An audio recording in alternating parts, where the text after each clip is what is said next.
Next step काय आहे? Step number किती आपली आता? 4. स्टेप नंबर 3 झाली. स्टेप नंबर 4 वर या. Step number 4. तो स्टेप नंबर 4 मध्ये आपण आता काय करणार बघा.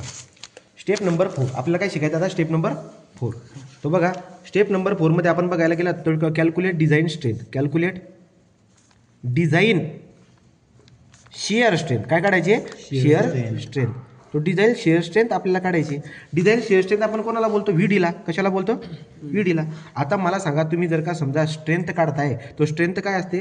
Stress into area. Stress into area. तो स्ट्रेस इंटू एरिया काय असतो? आता मला सांगा स्ट्रेस इंटू एरिया म्हणजे तुमचा फोर्स होतो. आता मला सांगा या केसमध्ये मी तुम्हाला अगोदर बी बोललोय शेअरची जेव्हा बात करणार तर तुम्ही स्ट्रेस घेताय FY, पण याच्या खाली नेहमी कोण येतो? Gamma M0. आणि जेव्हा शेअर असतो तेव्हा √3 पण येतो. आठवतं का? हे मी शिकवले तुम्हाला. आणि एरिया काय असणार बघा. आता एरिया जर बघायला गेला तर तुम्हाला हे बी शिकवलं मी की आय सेक्शनमध्ये शेअर कोण घेतो? प्लेन्स घेतो का वेब घेतो? वेब. कोण घेतोय? वेब. प्लेन्स ही मुवमेंट घेते. मला सांगा एरिया कशाचा घेणार मी? वेबचा. मला सांगा आता पटपट. FY किती बाळांनो? 250 डिवाइड बाय √3. गॅमा M0 किती आहे रे? 1.1. AW किती आहे? एरिया ऑफ प्लेन्स किती बघा ना. एरिया ऑफ प्लेन्स कोणाला बोलतात? Area of web. Area of web म्हणजे काय बरं का? एरिया ऑफ वेब म्हणजे याचा अर्थ असा झाला. एरिया ऑफ वेब म्हणजे याचा अर्थ असा झाला थिकनेस ऑफ वेब आणि डेप्थ. थिकनेस ऑफ वेब आणि डेप्थ. मग आपण आता काय करणार? डेप्थ किती? ओव्हरऑल डेप्थ घेऊन टाकतो मी डायरेक्ट. 500 जी आहे ना ती. आणि हा किती? 9.2. आणि कसा करणार बाळांनो? 500 ओव्हरऑल डेप्थ आहे तो D इंटू TW 9.2. सांगा बरं किती ते? हा झाला आपला व्हीडी. हा काय झाला? व्हीडी. सांगा पटकन चला. शिअर स्ट्रेंथ काढतोय. 250 आपण √3 1 इंटू 1.1 900. हा AW किती असणार? D into 500 TW 500 into 9.2. 9.2. 500 into 9.2. Code सांग ना. 603.59 इंटू 10⁻³ हे न्यूटनमध्ये येईल बाळांनो. मग व्हीडी किती येईल? 603.54 किलो न्यूटन. नाही समजलं? ही झाली त्याची ताकद. काय झाली त्याची ताकद? मला सांगा बाळा ही ताकद आहे पण त्याचा फोर्स किती आला होता पहिले बघून घ्या रे. V किती आला होता? V आला होता 175. ताकद जास्त पाहिजे ना. ताकद काय पाहिजे? जास्त. So okay. आता काय आहे? ओके बोला. जमतंय का? खूप मोठी लेंदी प्रोसिजर येते ती पण सोपं आहे. उदाहरण सोपं आहे पण लेंदी. तर त्यामुळे त्यासाठी तुम्ही काय करून घ्यायचं? स्टेप व्यवस्थित लिहून घ्यायचे. ओके. तो स्टेप व्यवस्थित लिहून घ्या. स्टेप नंबर आता पुढची किती स्टेप होती? 4. आता आपण घेणार स्टेप नंबर 5. Step number 5. काही पोरं शेअरमध्ये आणि बेंडिंगमध्ये चेक करून थांबून बी गेले तरी चालतात. डिझायनिंग केलं ना आपण शेअरमध्ये ओके येतो, बेंडिंगमध्ये पण ओके येतो, थांबून गेला चालेल तरी बी 14 मार्काचं उदाहरण होऊन जाईल. ओके. तुम्ही कशात केलं आता? हे झालं आपलं शेअरमध्ये. आता आपण करणार बेंडिंग मुवमेंटमध्ये. Design bending movement. Design bending movement. आता बेंडिंग मुवमेंट काढणार आहे बाळांना आपण MD. बेंडिंग मुवमेंट कसं काढणार बघा. सगळ्यात पहिले आता बेंडिंग मुवमेंटचं चेक घेण्यासाठी तुमच्या बेंडिंग मुवमेंट तुम्हाला काढायला शिकवतो मी. पण बेंडिंग मुवमेंटसाठी आपल्याला काय करावं लागतं आता बघा. बघा लक्षात घ्या. सगळ्यात पहिले मी काय करणार आता मला काढायचं आहे नवीन शेअर V'. काय काढायचं आहे? V'. आता V' काय असतो माहिती आहे का? 0.6 टाईम VD. 0.6 टाईम हा जो पण तुम्ही काढलेला आहे याला 0.6 ने मल्टिप्लाय करून बघू आपण किती येतं आन्सर सांगा रे. V' 0.6 इंटू 603.54 किती येतं?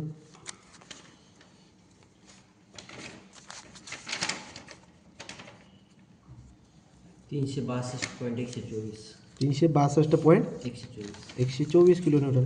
आता बघा मी काय म्हणतोय जो तुम्ही व्हिडिओ काढलेला आहे त्याला 0.6 मल्टिप्लाय करून देखील हे व्हिडिओचं आन्सर जर का म्हणजे हे जर का मोठा राहिला कोणापेक्षा? V पेक्षा तर तुम्हाला MD काढण्याचा फॉर्म्युला खूप सोपा आहे. कुठला फॉर्म्युला आहे तो वापरायचा आहे. म्हणजे मला काय म्हणायचं माहिती आहे का? तुम्ही जो व्हिडिओ काढला आहे ना त्याला 0.6 मल्टिप्लाय करून बघायचं आणि जी व्हॅल्यू येते ती पुन्हा मोठी आहे कोणापेक्षा? V पेक्षा. V कुठला म्हणतोय? काय काढलं तुम्ही? हा जो V आहे ना 175 त्याच्यापेक्षा मोठं जे ना ते. तर तेव्हा तुम्हाला काय करावं लागेल? MD काढावं लागेल. मग MD कसं काढतात? MDचा फॉर्म्युला आपल्याकडे तो फॉर्म्युला आपण वापरणार. तसं तर फॉर्म्युला बी नाही बोलता येणार. आपण याच्या अगोदर बी केलं आहे. काय बरं का? काय असतो आपला formula? ZP into FY. ZP into पण तुम्हाला मी बी सांगितलं की बाळांनो म्हटलं FY जो असतो ज्याच्या खाली गॅमा M0 राहतो हा गॅमा M0 येऊन जाईल आणि याचा बीटा फॅक्टर बी येऊन जातो. म्हणजे हा फॉर्म्युला कसा बनतो फायनली बघा. MD is equal to beta into ZP into gamma M0 divide by FY. तुम्हाला हे पण माहिती आहे की बेटाची व्हॅल्यू आपण घेतो 1 आणि ZP किती आणला आपण बघा. ZPचं काढून ठेवलं ना प्रॉपर्टीमध्ये किती काढला ZP लिहिला नाही का? ZP ZP 1773.67 into 10⁻³ 1773.67. तो 1773.67 इंटू 10⁻³ गॅमा एम नॉट किती आहे 1.1 डिवाइड बाय एफ वाय किती बाळांनो 250. मग मला सांगा आता एम डी किती आला आणि न्यूटन एम एम मध्ये कशा दिला न्यूटन एम तो सांगा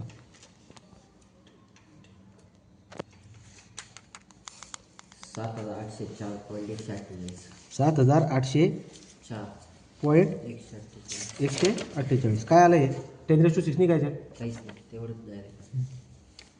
किती आलं बरं हे मुवमेंट चुकवलीस बाळांनी मुवमेंट चुकवली बघा तो 1773.67 इंटू 10⁻³ इंटू 250 इंटू 250 झालं का ओके एक मिनटं उलटा जातोय का formula ZP into F Y formula एकदा चेक करून घ्या एक मिनटं आपण एकदा फॉर्म्युला चेक करू बघा फॉर्म्युला काय आपला bending stress is equal to M by Z मला एम डी काढायचं ओके या दोघांचा गुणाकार करायचा बाळा म्हणजे एफ वाय इंटू झेड करायचं चालेल म्हणजे फॉर्म्युला काय होईल आपलं माहिती आहे का beta into ZP into F Y divide by gamma am not आलं का लक्षात असं करावं लागेल मग आता बीटा बघा किती बीटा आहे 1773.67 झेडपी इंटू 10⁻³ एफ वाय किती आहे 250 डिवाइड बाय 1.1 तर तुम्हाला मुवमेंट भेटून जाईल बाळांनो एम डी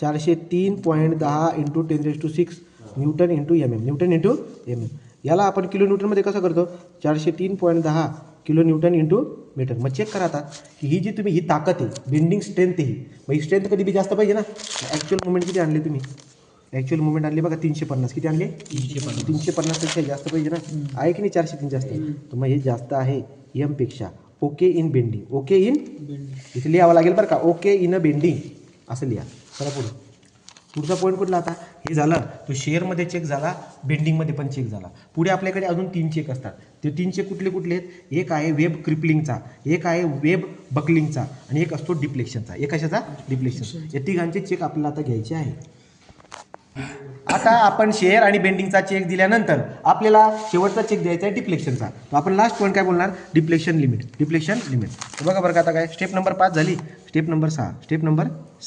डिप्लेक्शन लिमिट आता डिप्लेक्शन लिमिटची तुम्हाला काय करायची डिप्लेक्शन लिमिटचं चेक द्यायचं आहे कसं देणार चला लक्ष द्या इकडे डेल्टा काढायचा माझ्याकडे फॉर्म्युला असतो बाळांनो डेल्टा काढायचा फॉर्म्युला जेव्हा सिम्पली सपोर्टेड बीमवरून लक्षात घ्या दोघं फॉर्म्युले सिम्पली सपोर्टेड बीमवरून जेव्हा पॉईंट लोड लागतो तेव्हा डेल्टाचा फॉर्म्युला काय असतो WL² डिवाइड बाय 48 EI किती असतो WL² divide by 48 WL cube divide by 48 EI हा फॉर्म्युला असतो सिम्पली सपोर्टेड बीमवरती पॉईंट लोड लागताना डिप्लेक्शनचा फॉर्म्युला आहे परंतु तुम्हाला असं दिलं सिम्पली सपोर्टेडचा बीम वरून UDL वाढवणं UDL तेव्हा डिप्लेक्शनचा फॉर्म्युला काय तेव्हा डिप्लेक्शनचा फॉर्म्युला काय बरं का तो असतो 5 WL⁴ divide by 384 EI 384 EI हे दोन फॉर्म्युले लक्षात राहू द्या 5 WL⁴ डिवाइड बाय 384 EI हा डिप्लेक्शनचा फॉर्म्युला कधीचा आहे जेव्हा UDL असते वरून आणि पॉईंट लोडसाठी फॉर्म्युला काय WL³ बाय 48 झाली स्टेप चला आता आपण काय करणार वापरा formula WL³ divide by 48 EI divide by 48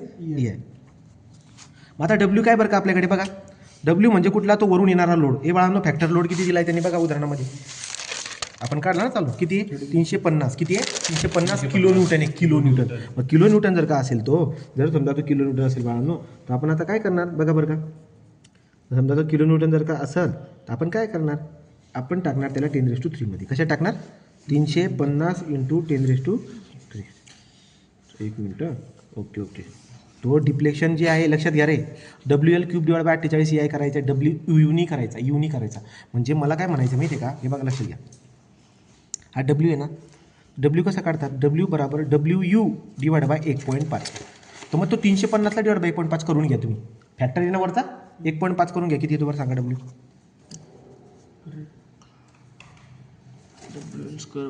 350 आपण 175 येत असेल 233.33 किलो न्यूटन पर मीटर हे झालं W L किती दिला आपल्याला हे लांबी किती दिली याची 4 मीटर किती दिली 4 मीटर तो L दिला आपल्याला 4 मीटर 48 EI आता तुम्ही म्हणणार की सर इथं 4 मीटर म्हणजे आपल्याला याला याचं बी कन्वर्ट करता येईल ना लक्षात घ्या हा किलो न्यूटन आहे फक्त किलो न्यूटन बाळाव UDL नाही तो पॉईंट लोड आहे मग याला कसं रूपांतर करणार ते पण करू आपण 4 मीटर म्हणजे याचं रूपांतर करता येईल आपल्याला आता उरला आहे E आणि I काय उरला आहे E आणि I मग मला सांगा ईची व्हॅल्यू किती असते रे 2 इंटू 10⁻⁵ 2 इंटू 10⁵ आय काय असतो यासाठी तुम्हाला आय त्या स्टील टेबलमधून बघावं लागेल. बघा बरं का कुठे आहे आय एक्स कुठे आय घ्या बरं आय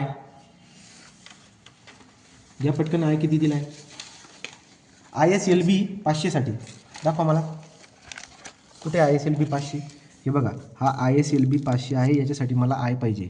आय कुठे आहे बघा मोमेंट ऑफ इनर्शिया हे हेच आहे ना 38,579 आणि हा 10,000 आपण मोठावाला आय घेतोय. दुसरा अजून आय होता का हां आय पण तो आपण कुठला घेणार IX6 कोणता घ्यायचा रे मग किती सांगा IX6 किती ते 300 कशामध्ये दिलं आहे त्यांनी सेंटीमीटर/4 मध्ये दिलं आहे. कशात दिलं आहे सेंटीमीटर. मग तुम्हाला MM मध्ये कन्वर्ट करायचं असेल तर काय करावं लागेल 10⁴ कशाने मग 38,579 38,579 इंटू 10⁴ MM⁴ हा झाला आय ई आला आय आला लेंथ आले का सगळे घ्या डिप्लेशन सांगा फॉर्म्युला काय WL⁴ डिवाइड बाय 48 EI हे W किती दिला आहे बाळांनो 1.5 डिवाइड करू 233.33 इंटू 10⁵ हे लांबी किती दिलेली आहे 4 मीटर 4 इंटू 10⁵ त्याचा cube divide by 48 into E किती दिला आहे रे 2 इंटू 10⁵ आय किती दिला आहे रे